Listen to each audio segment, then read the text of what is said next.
Hello, welcome once again. Yes, I see that the attendance keeps increasing. I'm sure we'll keep going higher and higher. A lot of more people would join as we continue. Um, I must also like to make mention that we are currently streaming on YouTube, and the YouTube link will just be in the chat box very soon. So you can share with your colleagues, you can share with anyone who may be having issues or experiencing issues joining Zoom wherever they are. Um, YouTube is open, and I'm sure the link would be in the chat box very, very soon. So I'd like to say thank you once again for joining. We're grateful. We are happy to have you here once again. Thank you so much. I know it takes a lot to join an early morning training, especially on a Saturday when you have one or two things to do.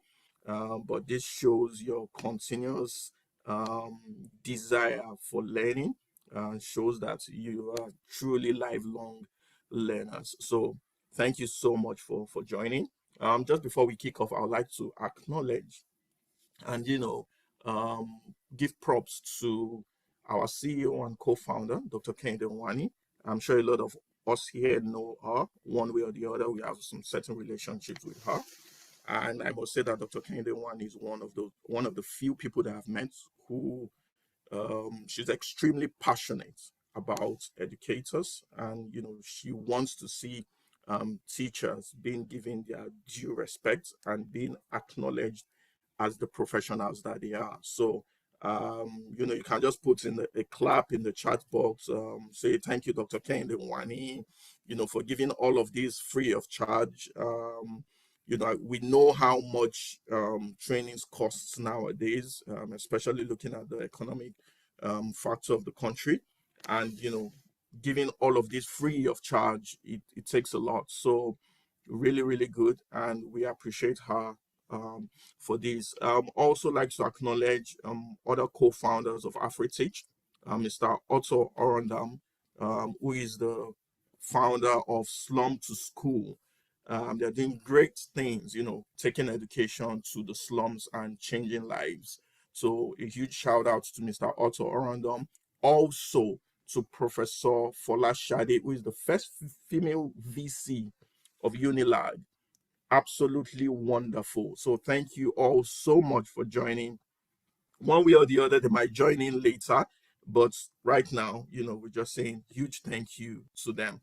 Okay, let's get into it. I would like to know where you are joining from. If that's not too much, from the back end, we saw, quite some interesting locations. So please tell me, just go in the chat box where you are joining from, your city and your country, or your country. Asaba, Mrs. Morgan, thank you so much. Asaba, you've left Calabar. You were in Calabar just some days back. Thank you. Abuja, Lagos, Nigeria, Port Harcourt, thank you all for joining. Lagos, Oshogbo, thank you. Thank you. Ibadan, thank you. Warri, thank you all for joining. Thank you for joining. Thank you all for joining. Lagos, Nigeria, Lagos, Kaduna, thank you for joining. Do we have anybody else from Abuja, Lagos? Do we have anybody from the neighboring countries? Sierra Leone, Rwanda, South Africa, the UK, India, the Philippines, Lagos, Nigeria. Thank you. Thank you for joining. Ota, thank you for joining. Thank you for joining. Thank you all for joining. Thank you all for joining. I appreciate you so much. So quickly, so we don't take too much of your time, I would like to ask, because this is, this is quite an interesting topic. So I'd like to do something. I'd like to ask, in the comment section, you can just put it on a scale of 1 to 10. How do you really feel mentally? How do you feel mentally on a scale of 1 to 10? That's 1 being, I'm depressed, God forbid. I'm totally frustrated. while 10 is, I feel good about life. Life is good. Life is better. Six is good. Eight is marvelous. Nine, wow. Nine, six, five, good, good. Just exhausted. 7/10. Seven is good. Eight is very good. Eight is good. Three, my God, I'm so glad that you're here. Patience. I know Dr. Ikiri is going to do a whole lot and help you change that. Six, overwhelming. Six, oh my God, wow, that's something. Yeah, you can keep it coming. Keep it coming. On a scale of 1 to 10, how do you feel mentally? Five. Mm, five is not bad. It's average, but we can work on that. We can work with that. We can work with that. Five, five. There's a lot of five in there. Five, six. So 5, 6, 7, 5, 6, 7, 5, 6, 7. Just overwhelmed and exhausted.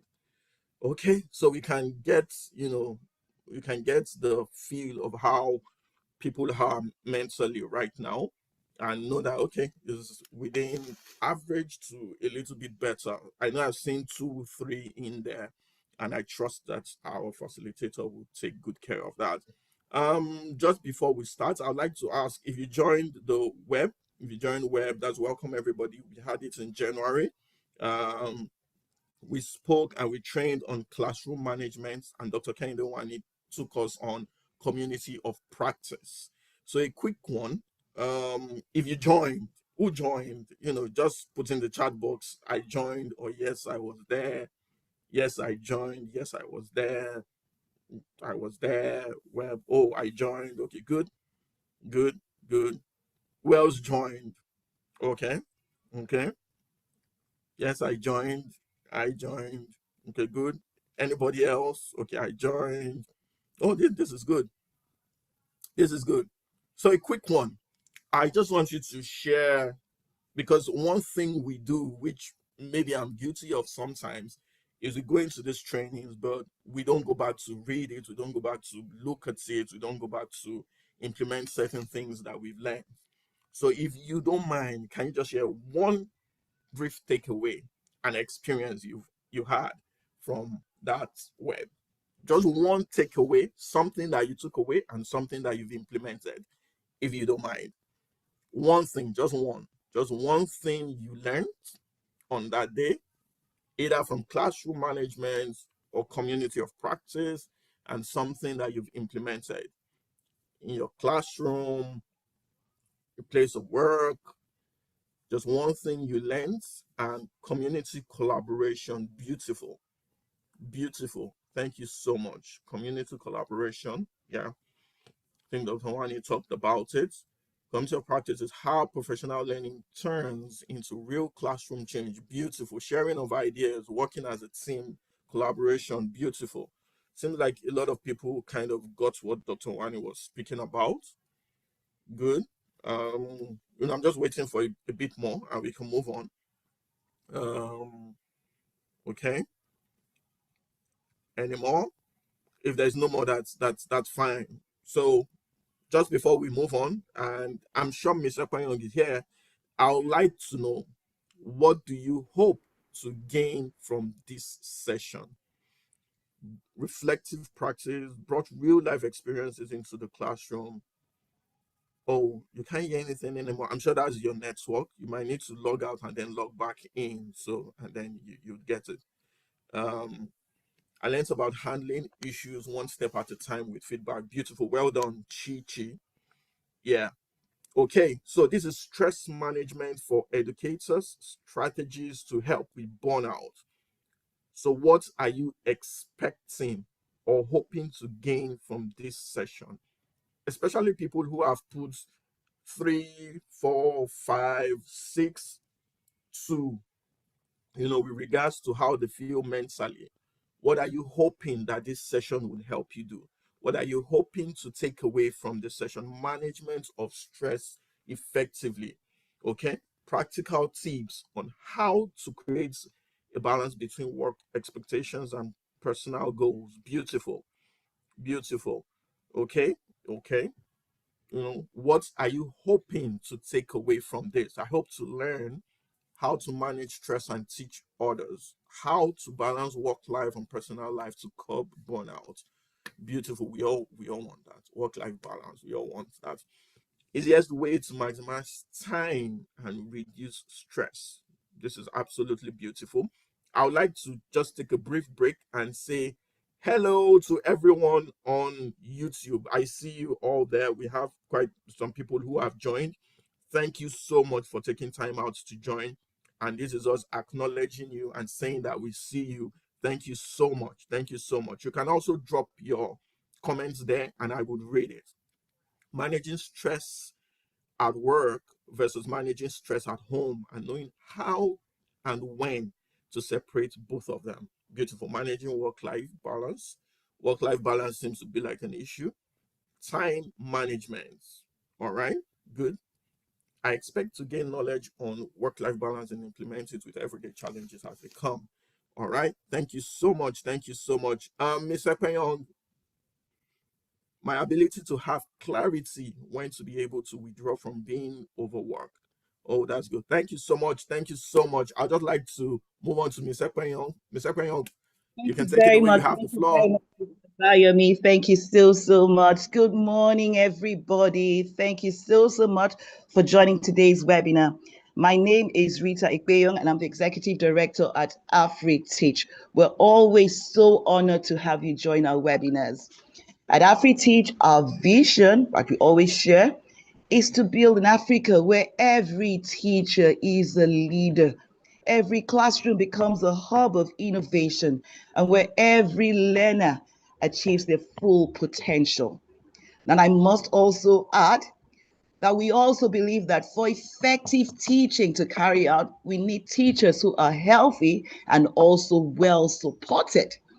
A stressed teacher will know it's very likely going to struggle to teach. And I dare say a stressed and burnt out leader will also find it difficult to pass out information with clarity, even to show compassion. And we know that when educators' well-being suffers, the learners ultimately feel the impact. And that is why today we're focusing on stress management for educators. Please, I want all of us to give it our full attention as we listen to Dr. Ekere. Now I'm going to introduce Dr. Ekere by reading her bio. Dr. Nimi Ekere, who will be taking us through today's session, is a consultant family physician, multiple award-winning child advocate, author, and sought-after speaker. She heads the Adolescent Medicine Clinic at the Lagos State University Teaching Hospital, LASU, and is also the medical director of Cedarville Specialist Hospital, a center for holistic, family-focused healthcare. She is the founder of Smile and Shine Children's Foundation and the convener of the Strive Conference, an annual youth empowerment conference that brings together adolescents from public and private secondary schools to build confidence, purpose, and leadership. Dr. Ekere is also the author of 6 books, four of which are used across different schools in Nigeria, and 2 adopted as compulsory literature text for the Basic Education Certificate examination in Rivers State. A highly sought after speaker, Dr. Ekere delivers impactful talks at schools, conferences, and professional forums, and her work has been featured by the BBC, Leading Ladies Africa, and the New York City Journal, which named her as one of the top 30 inspiring women. Ladies and gentlemen, my distinguished educators, can we please give Dr. Ekere a warm welcome? Can I see you put the flowers in the chat, the claps in the chat as we welcome Dr. Nimi Ekere to take over today's session. Dr. Nimi Ekere, you're most welcome. Thank you so much for giving us your time today. Do I see the claps? Thank you so much. It is my absolute pleasure to be here. Trying to turn on the video. Thank you very much for having me. Good morning, everyone. Good morning, distinguished educators. First, I'd like to thank the organizers of this wonderful webinar, the directors, executive directors of Afri Teach, and everyone involved, everyone that made this happen. Thank you very much, and thank you for having me. I'm delighted to share practical strategies today with you on how to manage stress and prevent burnout so that together we can build healthier classrooms and thriving students. And I'd like to specifically thank everyone that made our time to be here. I know Saturdays can be very busy, but you still came to listen or to be a part of this. Thank you very much. And as you send me flowers, please send yourselves flowers and clap for yourselves. E-claps. Thank you very, very much. So today we're talking about stress management for educators, strategies for preventing burnout. And I think that this is the best time to talk about this important topic as we start the year. It's so important that we take this topic so that we can run through with it and be healthy holistically and avoid stress, of course, the bad kind of stress, because truly stress is not altogether um, terrible. There's still good stress, as we would find out in our discussion. So I have my outline, and um, I'd like to say that teaching is, please take it to the outline. Teaching is meaningful and impactful, but highly demanding. Chronic stress among teachers is a growing global concern. Burnout affects well-being, teacher retention, and student outcome. The goal of this webinar is to equip educators with practical, sustainable strategies. Remember that you can't pour from an empty cup. So before I define stress and burnout, I'd like to tell you about my lived experience. So we were in, for people that know that are in Nigeria, we we were living in the south region, Port Harcourt, River State precisely, of Nigeria, the south region of Nigeria. And if you know Port Harcourt, it's quite serene, not busy, very calm. And I was used to that kind of environment, you know. I thought it was my comfort zone. So when at some point the insecurity became so much, my husband said, we're leaving, we're going to Lagos. And I was like, really? He said yes.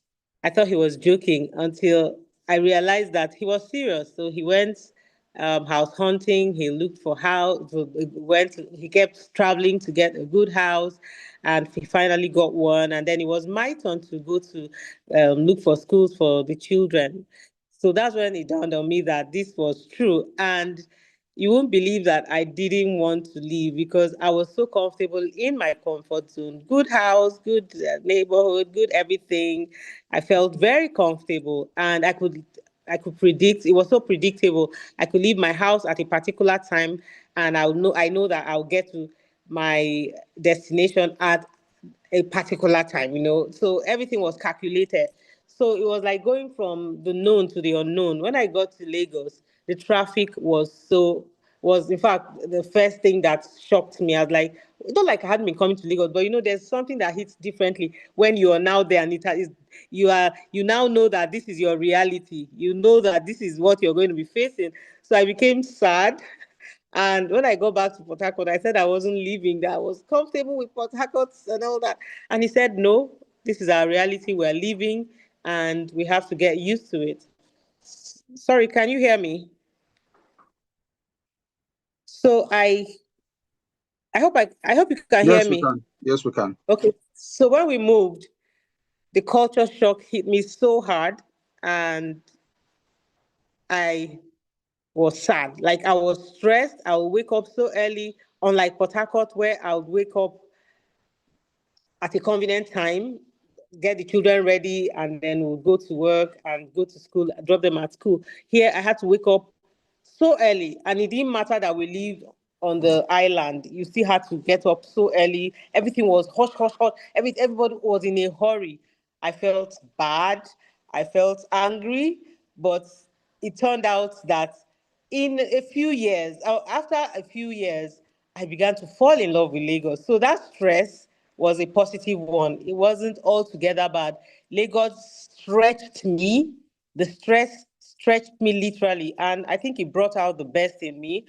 Like you read my bio. I've written books. I don't think maybe I would have, or maybe I would just have done one or two if I was in Port Harcourt. I'm sure of that. But Lagos stretched me. Healthy competition. It was good after all. So sometimes stress can stretch you in a positive way, and the outcome is not always bad. However, other times it can be bad, you know. It can make you leave your comfort zone, and that's a good thing. It can bring out the best in you. So what is the definition of stress? Physical, emotional, and mental response to the demands exceeding coping ability. So yes, your please, can you take this? Can you see the slides? Okay. Yes. So um yes. So it's the physical, emotional, and mental response to demands exceeding coping ability. And the types, it could be groups, the types can be by duration. So you have acute, this is short term, is manageable. For instance, you're used to traveling by air, you have the soft life, you're the soft life baby girl kind of person, or baby, I don't know if there's baby boy, but I know there's baby girl in our parlance. So you don't like stress, so you just go by air, pay, and then you arrive at your destination, and then all of a sudden something happens and you have to go by road. It's a bit stressful, but it's acute. It's a one-off. You do it and you arrive. Yes, the journey may be stressful. You may be tired. You may not be used to it, but it's just a one-off, and it's not something that has to last for a long time. So that's a form of stress. It's short-term and is manageable. I mean, you can manage it. Then there's episodic, is repeated acute stress. So if the person, I mean, not you, not me, the person that we're talking about now, the example is an example of the person that travels, all the time by air, now begins to travel more often and is stressed out, maybe has to use a cheaper kind of bus because maybe there's no money or something, then it's now becoming repeated, and then somehow this may lead to, if not tackled, it may lead to stress, to burnout. Now, there's a chronic or long-term repeated stress. For instance, you stay in an environment where there's noise pollution. There are like 10 churches. Oh, no, 10 is an exaggeration. Let's say like 4 or 5 churches. I know a street on the mainland in Lagos that has so many churches. So this one is singing praise and worship. This one is having their night vigil. This one, and then there's a mosque there as well. So I wonder how these people cannot be burnt out, because you can't rest. You can't even sleep for 2 or 3 straight hours. Noise everywhere, and on top of that, there's so much pollution. Like the place is polluted with all sorts of deaths, and they just dump things. So there's so much happening there in that street, and I know that on that street, and I know that there are lots of places like that, that have so much that people are dealing with. So that's chronic, and that's the one that leads to burnout. And then there's this type by impact. You have the use stress, the positive stress. So the example I gave you, moving from Port Harcourt to Lagos, for me, I would say it was positive stress, because um, I got used to it. It made me work harder. I mean, as a doctor, I've always been a hardworking person. I've always known to do so much to go the extra mile. I've always been a go-getter, but there's just some kind of resilience that you have when you're stretched, and that's what Lagos did for me. That's what moving did for me, and I would say that it's a positive kind of stress. Again, another example is our children. They write exams, they have to read, they have to go through the process of reading. Nothing should come on a platter of gold. So for that, I would say is use stress, because they must, nothing is free in life. So yes, it's about, I think air, yes, but every other thing you have to work. You have to work for food. You have to work for your marks, your exams. You have to put in an effort. So that in itself is stress, and it's positive stress. It's motivating and it's energizing. It might come off as,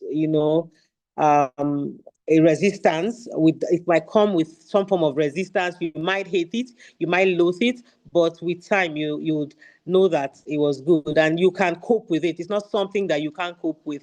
You wake your children up at 6 or 5 a.m. or 5:30. It's just for a while. They know that during the holidays or during weekends they would sleep. So tolerable stress is almost like eustress, but it's more intense but manageable with support. However, tolerable stress can lead to toxic stress if not um, handled properly. So toxic stress is prolonged, unsupported, and is harmful, just like the example I gave of um, living in a neighborhood that is so populated. No, well, not populated, that has hazardous. This noise or everywhere. This one is doing. This one. Everybody is chaotic. This one is fighting. This one is again bringing it home. Like um, you can have toxic stress when you have so much to do and you're not thinking straight. You're overwhelmed with work. You're doing this. You're handling that. You're doing everything at once. You will break down, and that can lead to burnout. So, what is burnout? Burnout is chronic unmanaged stress that causes emotional exhaustion, detachment, or cynicism, and of course leads to reduced professional effectiveness. Types of burnout: there's exhaustion dominant. This causes emotional and physical depletion. The person is just completely emotionally drained, physically drained, and you can see they are pathetic, they are sad, they are anxious, they are irritable at work, irritable at home. They're just drained emotionally and even physically. So there's cynicism and depersonalization, detachment from work or students. Here they are detached even emotionally. They see students as objects or tasks, no personal feeling, towards others. You're just okay, please, yes, this, that. No, I can't do it. They're not involved emotionally and even physically. They're detached, like I mentioned, from reality. So for them, it's about finishing their task and going to do other things. They're not really happy. They're not fulfilled, and this is not a good place to be. And then next is inefficacy, reduced accomplishment. Here, the individual feels professionally ineffective. The person feels drained, feels unproductive or less productive. And this is almost similar to imposter syndrome. But in imposter syndrome, you feel like you don't even have anything to give. You feel like there's nothing to give. Here, you know that you have something to give, but you know it's not as commensurate with what you think it's not commensurate with your productivity. So you're you don't even like what you're offering, what you're bringing in, because you're from inside you're drained. You're not a happy person. You're burnt out. You're you're not happy with where you are. You're sad. You're anxious. You're just emotionally down.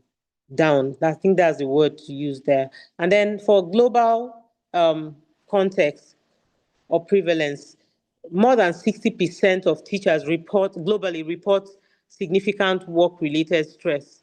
Nearly 1 in 2 teachers consider leaving due to burnout. And of course, if this happens, we would have less teachers in our schools.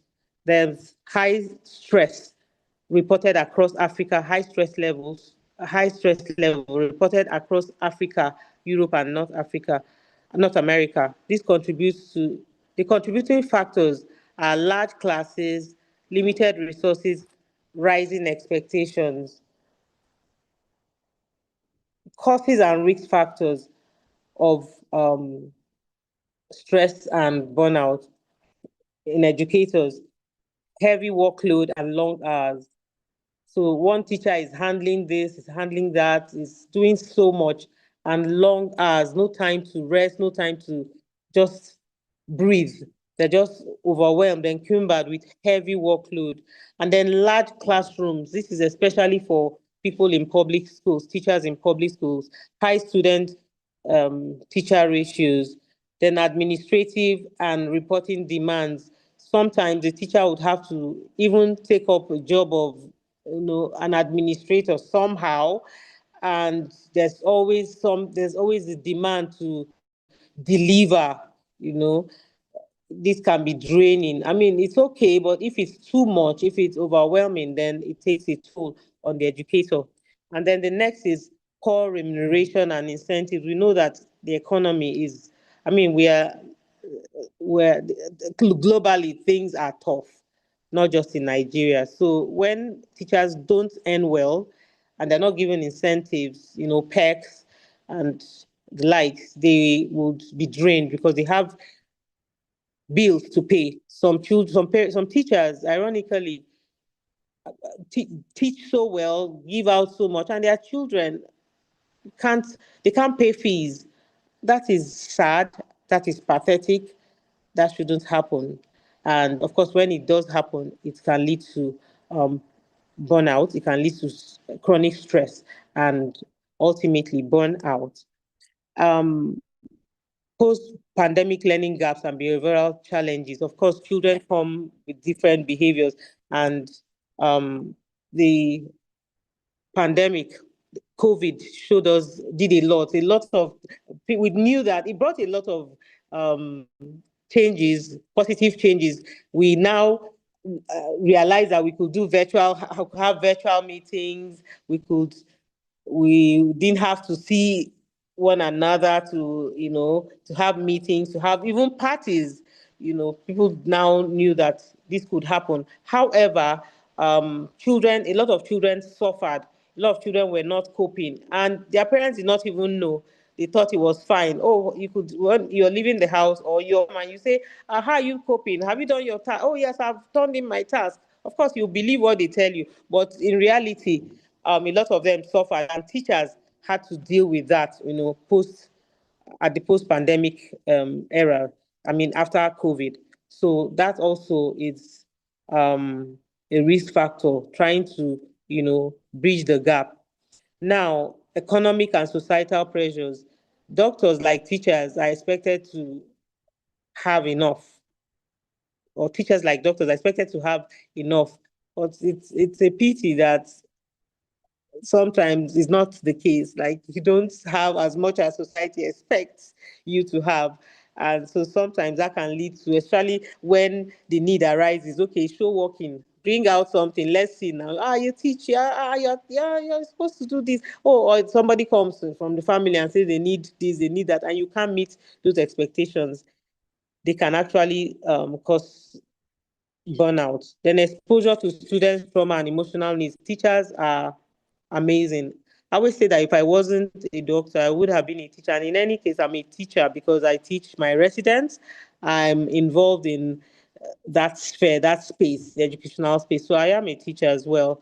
And I know that students deal with trauma, unresolved trauma. And sometimes their parents don't know. It's the teachers that would see this, a child that is not coping well, a child that was very good, and all of a sudden is taking long bathroom breaks, is not doing well, has had the scores have dropped and everything. Is most times is the teachers. Some parents are so busy that they don't No, so these are risk factors that can actually cause burnout because you're caring so much for people, you're caring for your students, you're caring for the ones that are dealing with issues, and that is a good thing, if I must say, but it's just that sometimes it can cause burnout. So, why are teachers vulnerable? Please, can we take it to the next slide? Slide 6. Okay. Teachers are vulnerable because they are prone to the continuous emotional labor supporting students.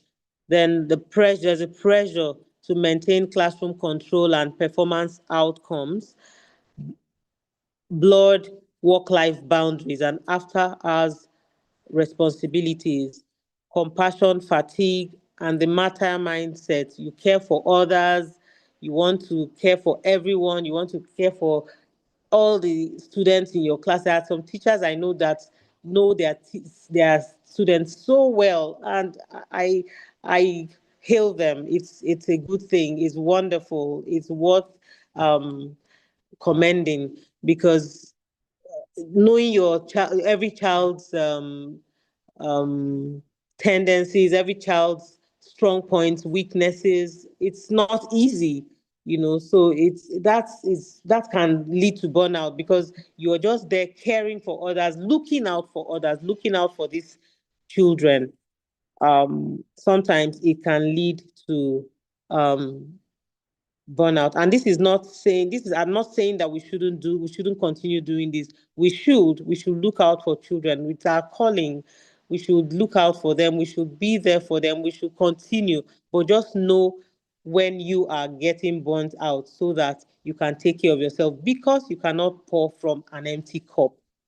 Now, it's ironic, but high achieving teachers take up a lot of responsibility. Inadvertently, you just see yourself as maybe a head of school or a leader, assigning roles to people that perform so well, and then leaving out those ones that play tricks or tell you, oh, I'm give excuses, I'm tired, I'm this. You just see yourself bypassing them and giving these high performers, high achievers so much task. Sometimes we should realize that they are human too, and we should know when it's too much, when it's a bit too much, when it's a bit too extra. Because they are high performers doesn't mean they're superhuman. It only means that yes, they've devoted their time, but they should also be considered. So when we give them so much, when they are given so much, they can burn out. So the next slide, the brain and body impact of chronic stress. So cortisol is a stress hormone which is elevated when there's stress. It causes irritability, anxiety. Cortisol causes so much. It causes even infertility. It causes a whole lot, weight gain, so many increased cortisol. I mean, a good amount is okay, but when it's elevated, it can lead to so many um,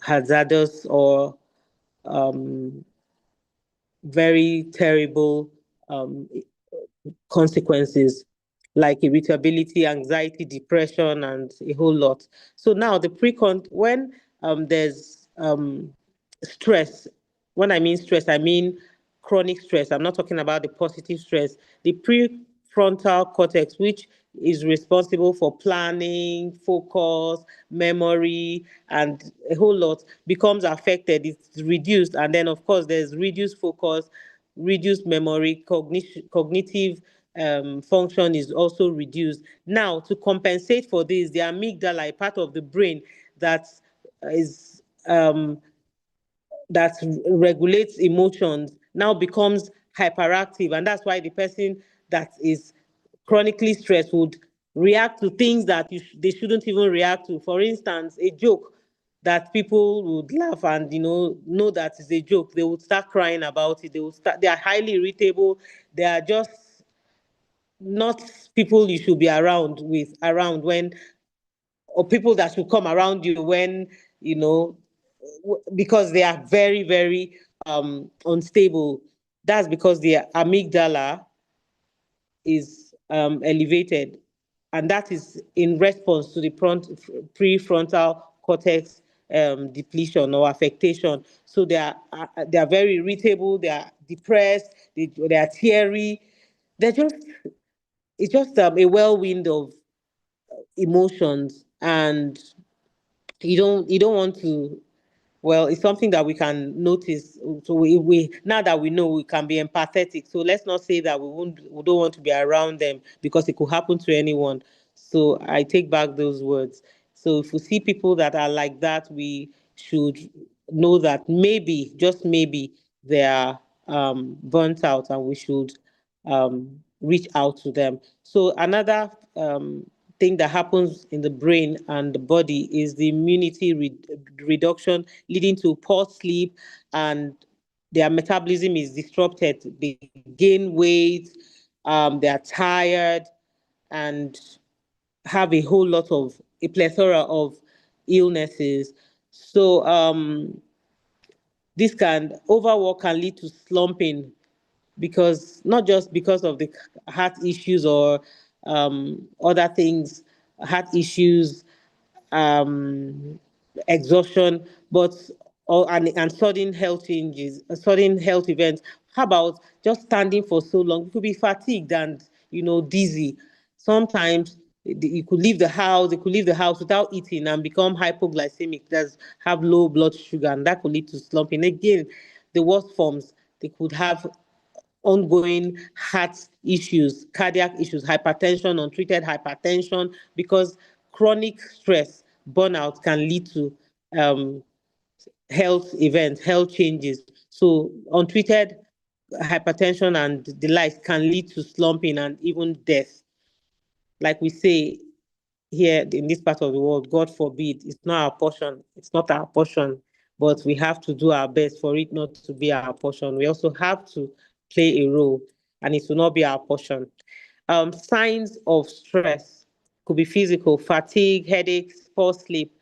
It could be emotional, irritability, anxiety, low motivation, and then cognitive, poor concentration, forgetfulness. Behavioral, there's withdrawal, absenteeism. You see, when these things are happening, of course, there'll be excuses. Oh, I can't come to school today. I'm sick. I'm this, and then reduce empathy. People going through chronic stress have reduced empathy. Sadly, they have reached that stage where they don't really care about the needs of others because of all that they are going through. So the next slide, please.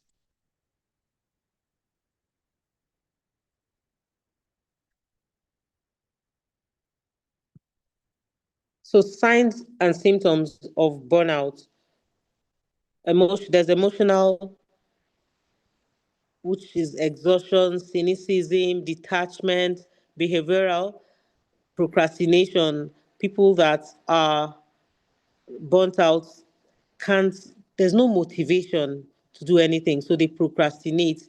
Of course, there's low productivity. We've already mentioned absenteeism.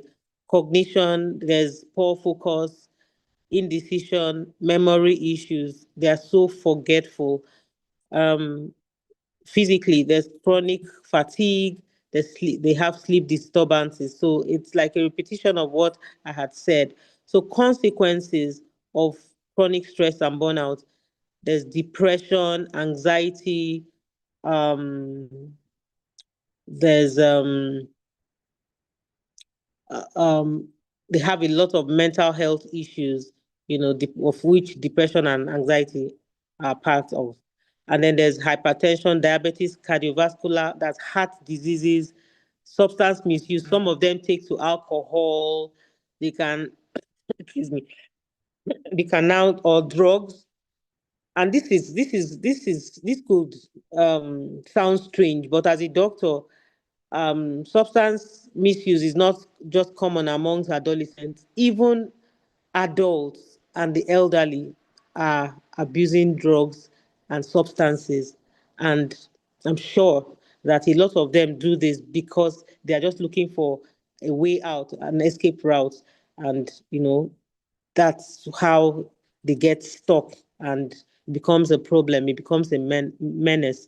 So this is one of the consequences: substance misuse or abuse, and it's a very, very serious one. I attended a book launch yesterday, and I was review. I was a book reviewer, and of course, it was mind blowing to find out the statistics of people that are hooked on substances. Absenteeism. We've mentioned that when people are going through all this, they can't function properly. They would always, you know, give one excuse or the other why they can't be at work.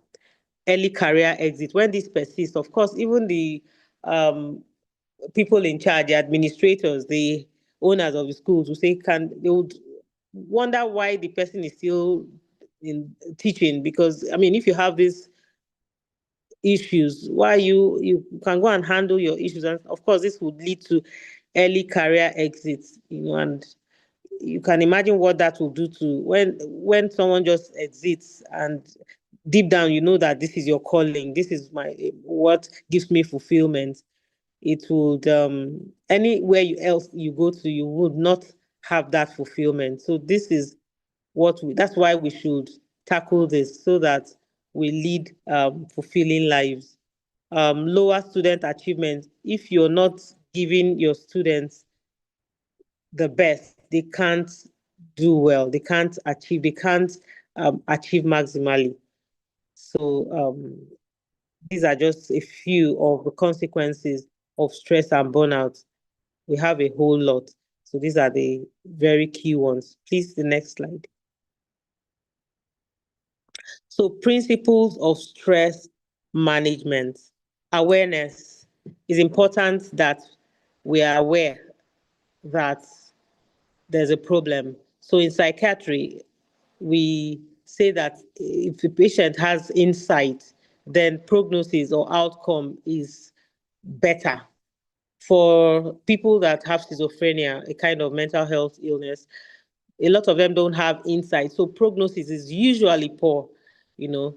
So awareness gives better prognosis, because if you know you have a problem, then you can seek for you can decide to at any point to go for a solution, to seek solutions. But if you don't know, you're not aware, you're not in tune with the problem you have, then you just live in denial, and that's the problem. So awareness and early intervention, early boundaries, we'll discuss this as we go. Early boundaries and prioritization, sustainable daily habits, rest and cumulative recovery, of course, naps and weekend rest, self-compassion, healthy network, peer support, spirituality, and prayer.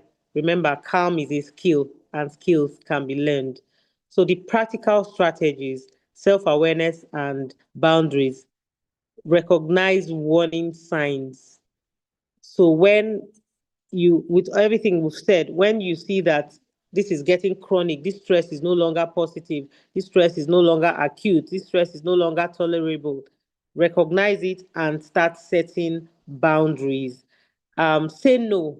Before, I couldn't say no. I'll feel so bad saying no to people. I just want to take up everything. But as I got older, I realized that saying no is not, sometimes it's not a bad thing. You can't say yes all the time to people. You can say no respectfully and stand by it. And then delegate. Some people want to do everything, especially when they are very finicky. I'm that kind of a person. I want to do this, do that. When I was writing my books, they would correct my editors. They got tired, and at some point I said, no, it's okay, it's okay, it's okay. So if you're like me, learn to delegate and learn to trust people, learn to know that they can do it, especially when you train them or you tell them what to do, you give them directives. It can even be your students. You can train them to do to carry out simple tasks, so you don't encumber yourself and get burnt out. Avoid glorifying overwork. Hard work, smart work is good, but overwork is not healthy. So prioritization, high impact tasks should come first. It's always good that we prioritize. Oh, this, we'll write them down. It's very good that we write down our plans so that the ones that are priority, that are very important, can go first, and then the others can be broken into steps, and even the high impact ones can be broken into steps. How, and you know how to achieve them, easy ways that they can be achieved. Even if they are difficult, you can break them down and know how you will achieve them. And then the other ones can be taken care of. Then have your to-do list and time blocking. Time blocking means that you, in a day, you just put your task in blocks and prioritize them. Digital boundaries, limit after our emails, after our emails and notification. Sometimes these things can wait. They can wait. We can go back to, we can go back to these things later. They are emails. So those prompts, those notifications, you can limit them. You can take them out so that you're not tempted to always go to your emails. If you're in class, why should you be checking your emails? Why should, we should limit the way we take up task work, because sometimes you're just so busy. At the end of the day, you're the one encumbering yourself. You're the one giving yourself all the stress. You can take out time and do these things later when you're less stressed. You can't be. In fact, abroad, you don't even pick your phones when, and even in Nigeria, you don't. There's no point having your phone on and then you're taking your calls. I mean, if I were seeing a patient with my phone, and it should just distract you. So you keep your phone, you keep those things, and do what you have to do. First things first, like they say, protect recovery time. One tech-free hour daily. When you get home, talk to your children, rest a bit. It might be a very short one, but it's very helpful. Rest, rest, and rest. And sorry, next slide. Sorry, this, can I, the slide, please? Okay, thank you.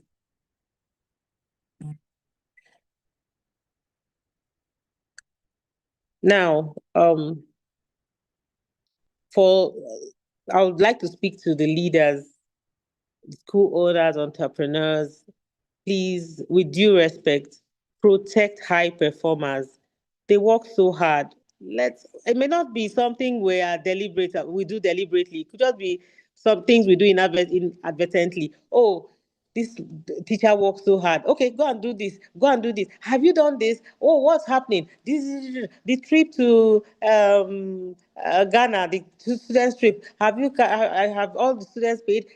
You're just one person is carrying the load of things that other that would have been delegated, that people you think are not even high performers will do it happily. So why give one person or give some people that you think, and I understand you want things done, you feel they can deliver, but you can also train others to deliver. Then provide clarity and realistic timelines. Don't be that kind of leader that every time has a culture of urgency. This must be done now. No timelines. Oh, deliver. Everything has to be spontaneous, abrupt. No, give people realistic timelines and provide clarity, expectations. This is what I want, or these are things I want. This is the timeline. I need this thing in 3 days. Please deliver in 2 days. Let there be timelines. Of course, there are times where things could come up abruptly and would need it immediately. The culture of the urgency would be there, but it shouldn't be a culture. We shouldn't be what we always expect from people. Oh, this everything has to be urgent. No, please, we must be realistic and provide clarity.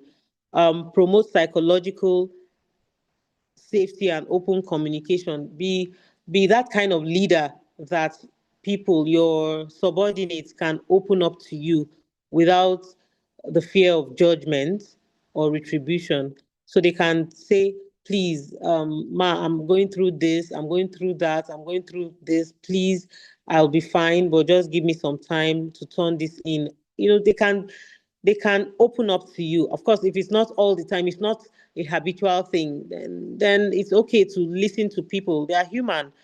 Um, Support teacher well-being, health insurance. Some people are sick. Some teachers, educators will fall sick and no health insurance. It's in this time, and no, it shouldn't be. There we have a whole lot, a myriad of HMOs that we can sign up with. I don't want to advertise any, but I have some that are very reliable. So sign up with them and make sure that your workers, your educators, your staff have health insurance so that they can have access to healthcare services when they fall sick, and even their immediate family members. Counseling and well-being is important that schools have counselors so that, if they can't open up the to anyone, maybe they are contemporaries, they can open up to the counselor and have their problems sorted out. And I'd like to emphasize that and believe that no one stigmatizes mental health now. We've gone past that age. I think that happened a long time, because a mental health illness is the same as a physical health illness. For instance, someone that has depression is as ill as the person that has malaria. So let's not stigmatize. Let's not say, this person is always talking to themselves. Abi, is she mad? Is she insane? No, it's not right. It's derogatory.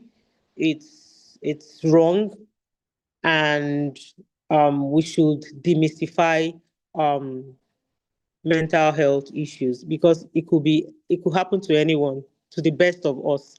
Sorry, the slides. Maybe I should. Please, I can't see the slide. So maybe I should do this.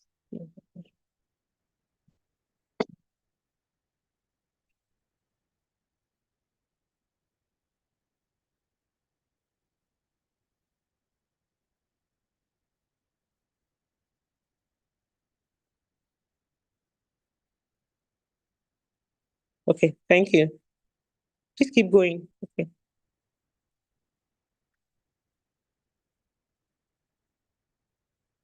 Send it to me.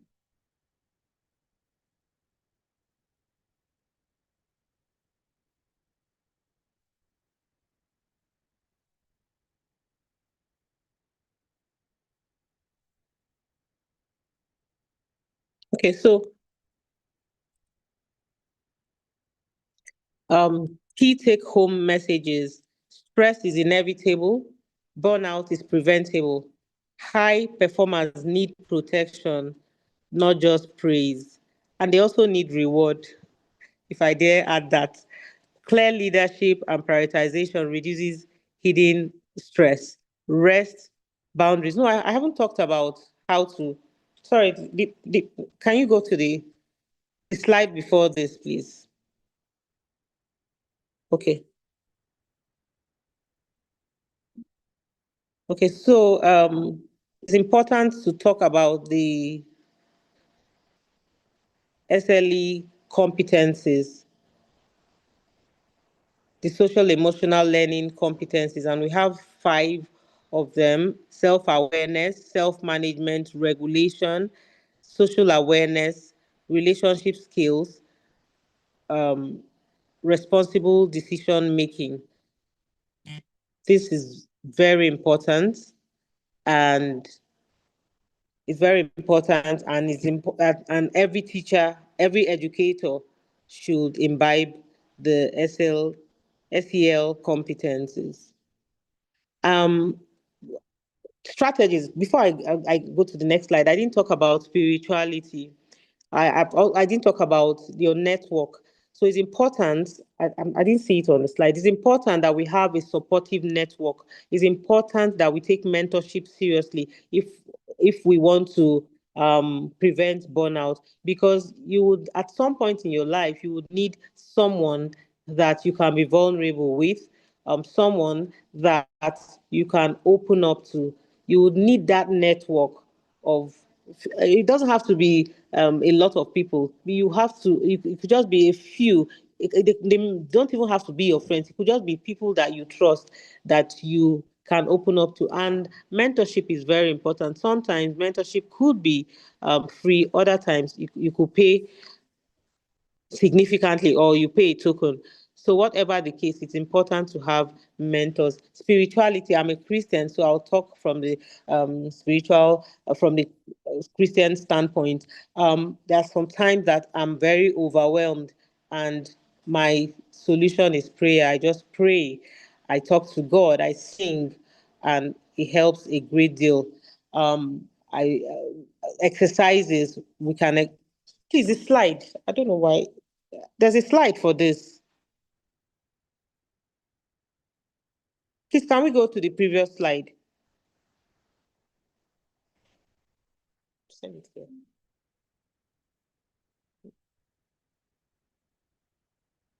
That's on the screen now. Under lifestyle No, modification. it's not. No, it's not health. Good lifestyle. Yes.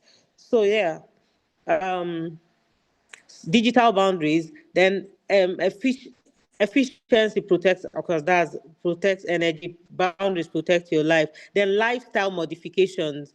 Sleep 7 to 9 hours daily. That might sound unrealistic, but it can be achieved. You can take naps. We can have them cumulatively. We can get that cumulatively. So if you can't get that on weekdays, weekends, you can postpone some parties and just rest. Exercise and movement, very, very important. We can't stay sedentary and expect not to burn out, because even staying sedentary can increase the stress hormone on its own. So balance, nutrition, and hydration. I keep saying that it's cheaper to eat good food, because I mean you can cook, just create time to cook and then take a lot of water. Junk food is more expensive, and of course we know that it's not good for us as educators. Sunlight and nature, vitamin D, which of course would help us, give us um, maintain our our bones. And as we get older, we need to ensure that our bones are strong. We can get enough of vitamin D when we come out in the mornings. It should be before 10, 9, 10. So if you can't get enough of that, you can do that in the evening. And please wear your sunscreen. Wear your sunscreen. Some people don't like to exercise because they feel that the sun is bad for them. Just get your sunscreen and um, take walks, or be part of your team at school for exercises. Mindfulness and meditation, very important. So this has a lot to do with spirituality. I talk about spirituality a lot because it's now a thing in medicine. We respect spirituality a whole lot. So whatever religion you practice, make sure that you are in tune with it. For me, I'm a Christian, a proud one, and I practice when I'm overwhelmed. I go to God, and I have seen. I don't know how people say that there's no God. I respect their opinions, but there is God. There is God, and He helps us. Sometimes He tells us what to do when we're confused. Sometimes you just sing. Music is therapeutic. You just sing, and you feel better. So don't take religion lightly. Your spirituality, peer, family, and mentor support, like I discussed, I mentioned, is very important. Who would not well, I wanted to say who would not like to have a Dr. Wani as their mentor, but we have other mentors as well. So we don't stress Miss Dr. Wani out. So there are many people that can be our mentors, our heads of schools, people that we think have gone past that route, and we don't want to. Your mentor ensures that you don't make the mistakes that they made, and that's why sometimes some mentorship sessions are paid for, because they didn't even get that knowledge for free. it came from a whole lot, so sometimes like this forum that we have is not paid for. So I think we should truly thank the coordinators of this, because this is wonderful. So when you have forums like this, don't take them lightly. Just grab as much information and that you can get. And of course, some forums like this can be therapy. Sometimes you come to forums like this, or events like this, and you feel better. You're socializing. Before we started, the moderator did so much, and it was just like a physical session. He just made people unwind. They were just themselves. We were talking about things that they were going through, and I applaud him for that. That's wonderful. So I said that to say that sometimes forums like this can help you relieve stress, truly. So we should take advantage of any forum event that is educative, that can add to our lives. So discuss challenges constructively. You can't tell everyone your challenges, but you can tell some people. Some people are really mature enough to handle your issues. A problem shared is a problem half solved. And if you notice that the person talks too much, you may not want to do that again. If you notice that the person just talks about your issues like that. For instance, I'm in the child safety space. Oh, I have seen so much. I have heard so much. I've mentored a lot of people. And one thing that they say is, Dr. Nimi, I like that you keep secrets, you do this, but it's learned. I learned. I had to, of course, I'm not given to talking too much, but I had to also learn. There are things sometimes I want to use their stories and I tell them, but I anonymize and I completely change their location. Nobody knows, because sometimes they tell you to use their stories. So we have to be found trustworthy so that we too can mentor people. I mean, you have mentors, but you too can mentor people. You don't always have to depend on people. You too can be someone that it can be a shoulder to that people can cry on. So for large class strategies, how we can reduce stress, because this can cause chronic stress, especially when you always have to teach so many people, a large class. So you can structure your routine so that they know what to expect. You can plan ahead so that your students know, okay, we're doing this today. Let's read this up. This is what we're doing. And we can share the responsibility, peer support. I like prioritize students' needs. When I learned about students being placed in set one, set two, set three for some subjects, it didn't sit well with me at first. I thought that it will bring stigma, it will bring to make some children feel like they are left behind. Some others might laugh at them, but no, in reality, it's actually, I mean, for a healthy learning environment, it actually motivates, especially if the teachers are wonderful. They don't make any child feel like they are nothing, like they're not good enough. It actually makes them want to do better, to go to the next set. So I find that is also a way to avoid fatigue, because some children are struggling and you're trying to bring them in, you're trying to make them, come to the level of the ones, or to come to the same level as the very good ones. No one is bad. I'm just, for lack of a better word, you're trying to make them come to the same level as the high achievers. It might be tough. So you take them to different sets and it makes learning easy. It also takes that stress off you. As long as you can do that in a good and empathetic environment, I think it's very good. And I've seen that bring out the best in a lot of people, a lot of children. I've seen people in set C go to set B. I've seen the ones in set B go to set A, and they're happy. Oh, mom, today I'm now, I'm now in set A.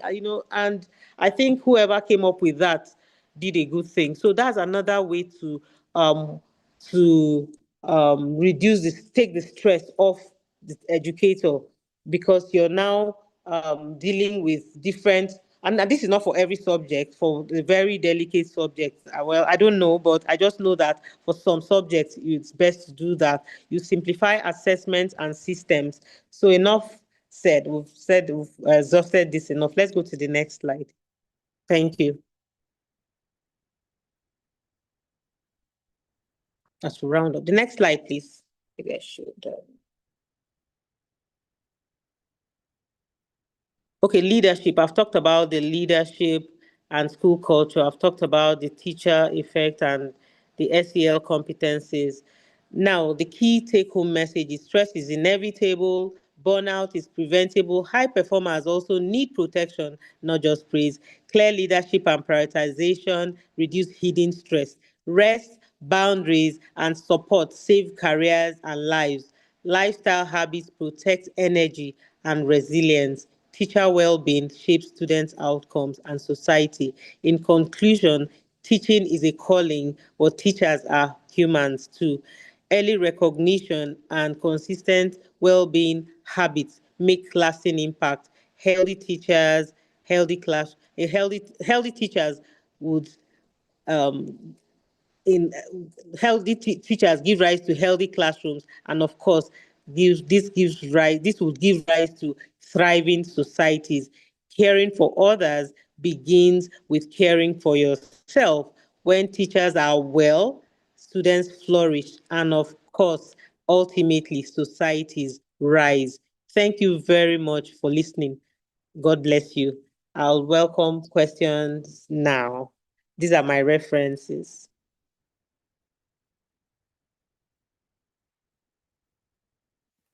Thank you so much, Dr. Ikiri. This has been really good. I hope that I pronounce your surname quite well. I say it's Ikiri. Am I correct? Ekere. Ikiri. Okay. All right. I'll Ekere. stick with it. Ikiri. All right. Okay. All right. Okay. I see. Yeah. Thank you so much. Thank you so much. Yeah. I see the flowers in the chat box.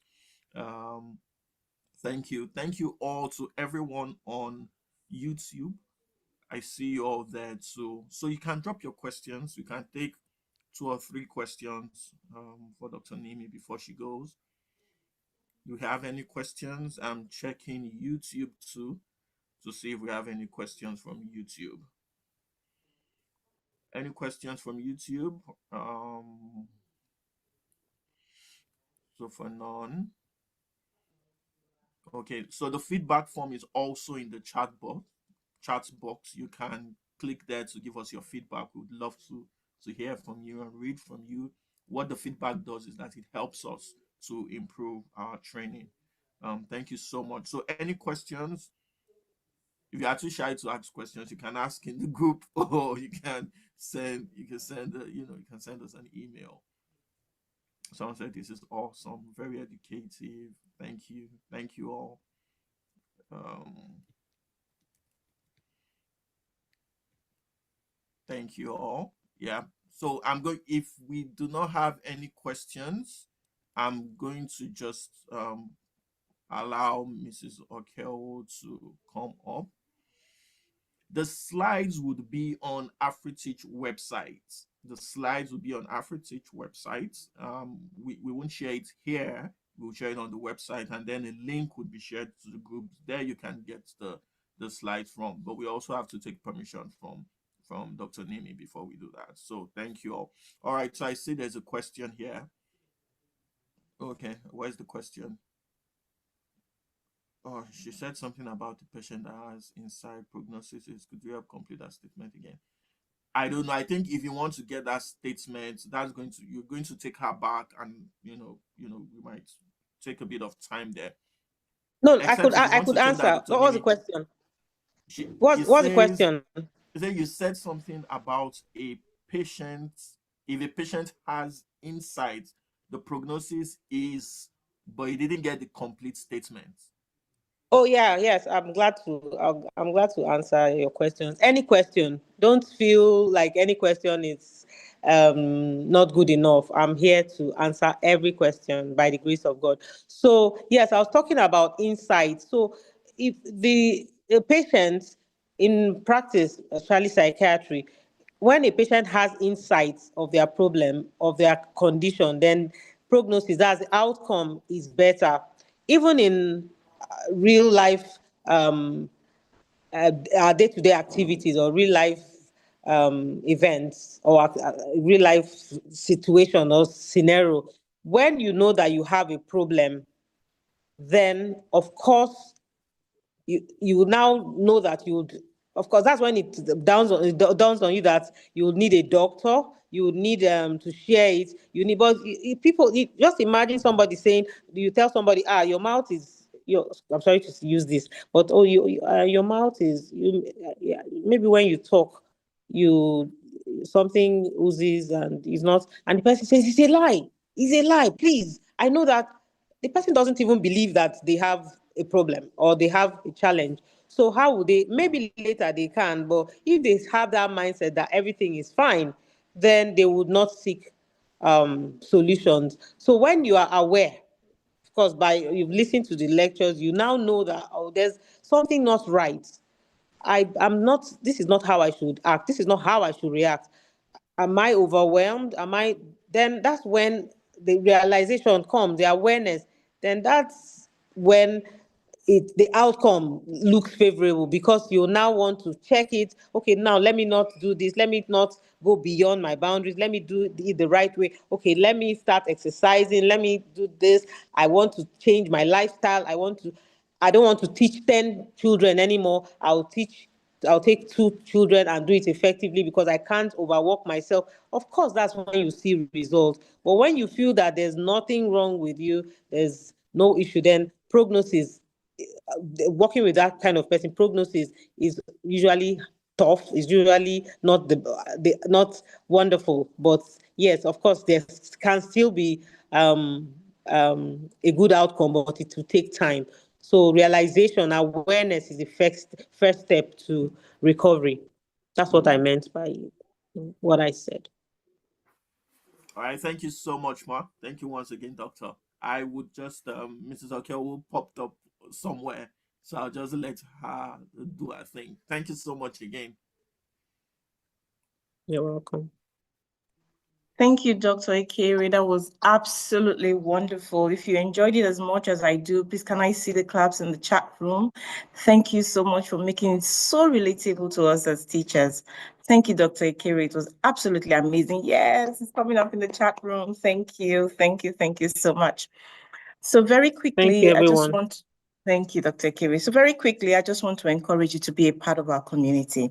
It's very important that you get hands-on information, when we have trainings, when we have goodies, when we have community meetings where you need to come, we need to share ideas, where we need to talk together as professionals and make decisions. So I encourage you to join our Instagram handle. As I speak, the link will be posted in the chat room. Please quickly join the Instagram. Follow us on Instagram. We're going to post a link for Telegram group, a link for WhatsApp group. If you're there, you're going to get our links. You're going to get access to free trainings. You're going to get information that you require as teachers. We have a community where if you have questions and you don't have answers, to post it on there.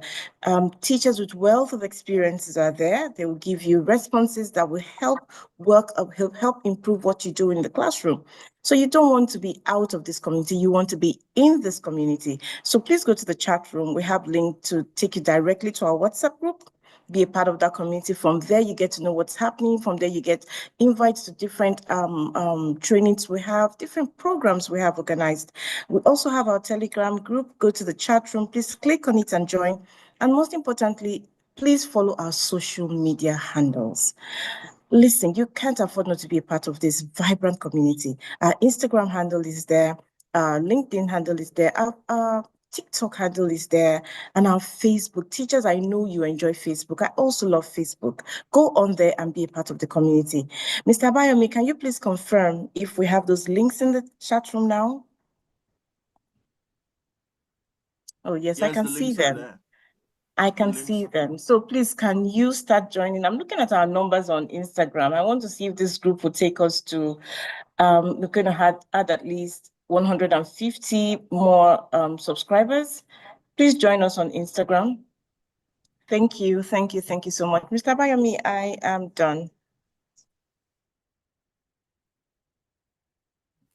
Thank you so much, Ma. Mr. Samuel. Thank you so much, Mr. Siko. Thank you, Mr. Bayomi. Thank you, everyone. And thank you to our amazing facilitator this morning for a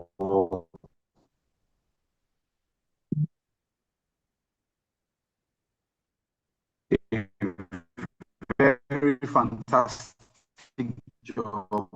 Thank you so much, my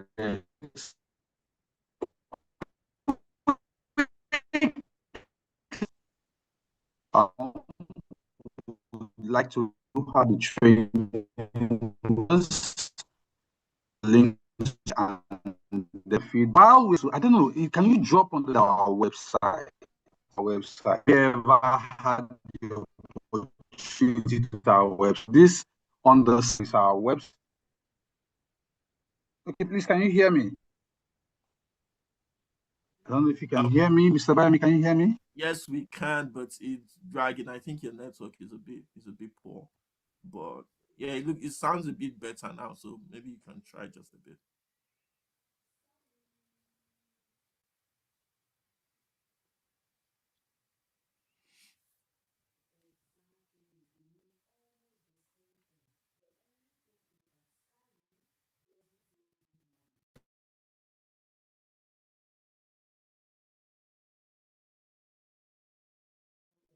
So Mr. Samuel is trying to give explanation to. Oh, okay, are you back? No. Can you see now? Yes.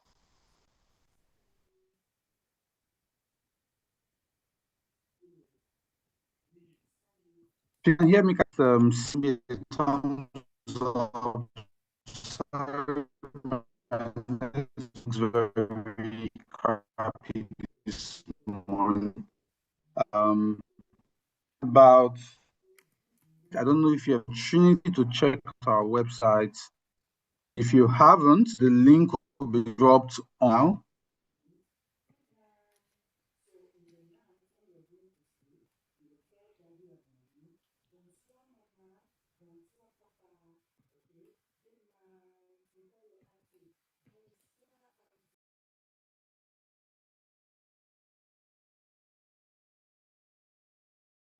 Okay, so to view more about Afritech, the website, the link is in the chat box. It's www.afritech.org.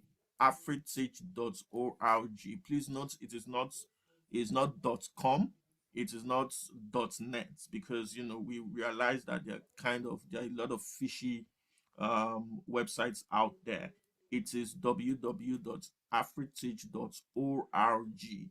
The website is right there in the chat box, so you can actually go on there and see what we do. You can see our AfroTeach Academy, the professional learning communities, our teaching tools and resources. So that's where you get what a lot of you are asking about: the fellowship, our conferences, our advisory, our institutes, and everything about AfroTeach is there. I must also say, to everyone who is on TTN, thank you for also joining, right? And you know that this is a collaboration between Afritech and TTN. And so we welcome you to Afritech, the global bit of it. So thank you all for joining. I would like to also say thank you to Dr. Nimi for such a wonderful presentation. And to everyone who joined, thank you all and have a great, great weekend. God bless you all. Bye-bye right now. All right. Thank you. Thank you, Ma.